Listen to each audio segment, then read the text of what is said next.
Last week, I watched a movie on Netflix called My Octopus Teacher. Maybe you've seen it. It was pretty popular in the last couple of weeks.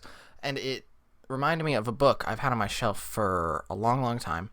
And I decided to just sit down and commit to reading it. And that book is Other Minds by Peter Godfrey-Smith. Subtitle of the book is The Octopus, the Sea, and the Deep Origins of Consciousness. This book was really different than I thought it was going to be. I was expecting a very factual nonfiction. Here are facts about cephalopods, and that was sort of all that I was expecting to get.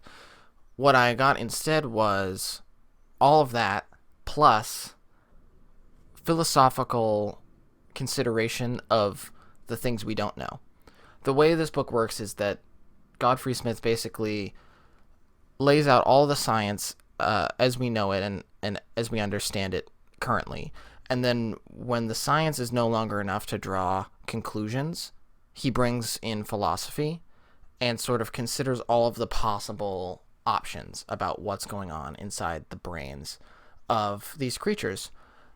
For example, on page 57, he says, there is no part-by-part correspondence between the parts of their brains and ours. Indeed, octopuses have not even collected the majority of their neurons inside their brains. Most of their neurons are found in their arms. He goes on to discuss how, with a human brain, there's a top-down sort of command going on, where if I want to pick up a glass, my brain tells my hand to pick up the glass, bring it to my mouth, and drink it. But with an octopus, the distribution of neurons are totally different. We have trillions of neurons in our brains. An octopus's neurons are mostly distributed across and throughout their arms. And it's theorized that their arms may almost have sort of their own autonomy, like they operate independently from the octopus. So instead of the octopus telling the arm to pick up the glass, the arm may pick up the glass. And when it does, it tastes it, smells it, and feels it all at the same time. And then tells the brain of the octopus, oh, I think this is food. I think we can drink this or eat it. And then brings it into the octopus. And that's only with one arm. So imagine an existence with that of 8 arms.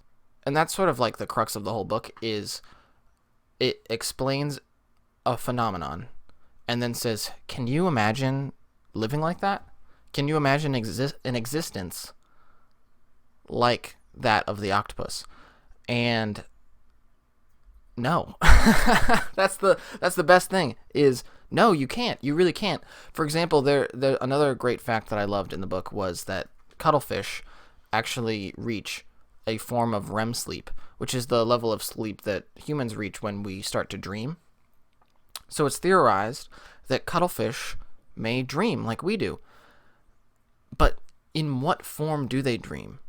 Because we don't know that. We know they may dream, but how? What does it feel like to dream as a cuttlefish? It's not likely that they dream in concrete images like we do, although it's possible, because they also have levels of short-term and long-term memory, which is sort of how we construct dreams in our brains.